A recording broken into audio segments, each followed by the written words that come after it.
Hello guys, আজকে আমি যাচ্ছি আমার ভবনস বিএড কলেজে। তো আমি বিএড করছি, তো সেখানে যাচ্ছি আজকে আমাদের অ্যানুয়াল স্পোর্টস। তো তোমাদের সবাইকে দেখাবো আজকে আমরা কি কি করছি, আমি আর আমার ফ্রেন্ডসরা। চলো যাওয়া যাক, তারপর বাকিটা দেখা। যাওয়ার সময় আবার ছোট ছোট বেবিদেরকেও দেখেছি। এই ফুলগুলি কার কার পছন্দ বলবে, ঠিক আছে? এখন আমরা কলেজে যাচ্ছি, তারপরে এখানে সবাই খেলার জন্য প্রিপারেশন নিচ্ছে। আমরা সবাই মাঠে বসে আছি, কারণ আমরা তো খেলবো না, তার জন্য বসেছি।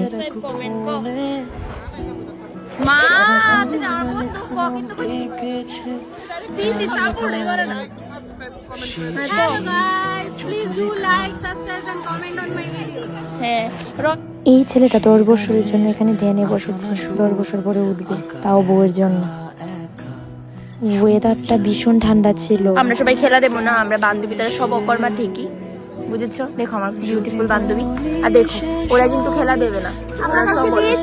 না না, এরা সব অকর্মা আরেক আগে একবার বলেছি, ঠিক আছে? দেখো আমার ফ্রেন্ডসরা, ওরা কেউ গেম দেবে না, ওরা আমার মতো অকর্মা ঢাকি না ঢেকি বলতে পারে না, ওরা ব্লগ দেবে না, শুধু বসে থাকবে।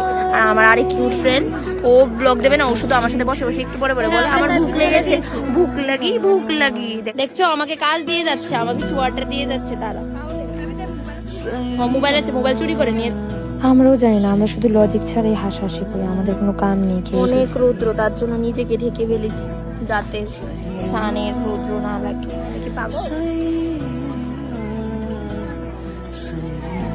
দেখো গাইস, আমার সব ফোন দিয়ে গেছে, ফোনের বাজার বসছে, বাজার সব আমার। যদি কেউ কিনতে চাও আমাকে, আমার সাথে কন্ট্যাক্ট করো। একটু পরে পরে আমাদের নতুনটি শুরু হয়ে যায়। এখন পুরোপুরি বিকেল হয়ে গেছে, সবাই খেলছে, আমরা তো খেলবো না, দেখার জন্য এসেছি, শুধু দেখেই যাব, কারণ খেলতে তো আমরা পারিই না। ये हमारे कॉलेज पर रहता है, हमारा जीना हराम कर देता है ये। এখন আমরা সবাই মিলে ক্যান্টিনে যাচ্ছি, খাবো। আমাদের তো খেয়ে কাম নেই, শুধু একটু পরে পরে খাওয়ার ইচ্ছে করে, শুধু খাবো মনটা করে। তারপর আমরা আসলাম, আন্টির সাথে বলছিলাম কি খাবো, কি আছে এখন, কি হয়েছে। তারপর আমরা চা নিয়ে নিলাম, সবাই মিলে চা খাবো, খেতে খেতে গল্প করবো। তারপর আর কি, গল্প তো শেষই হয় না, আমাদের কথাই শেষ হয় না, এত পেড়ি। শীতের দিনে চা আর সাথে বন্ধুদের সাথে মজা, তার থেকে আনন্দ আর কিছুই হতে পারে না। খুব ভালো লাগে এটা, লাইক সবার জন্য অনেক মজাদার। যখন ফ্রেন্ডসদের সাথে বসে চা খাওয়া, গল্প করা, এটা তো মানে খুবই মজা।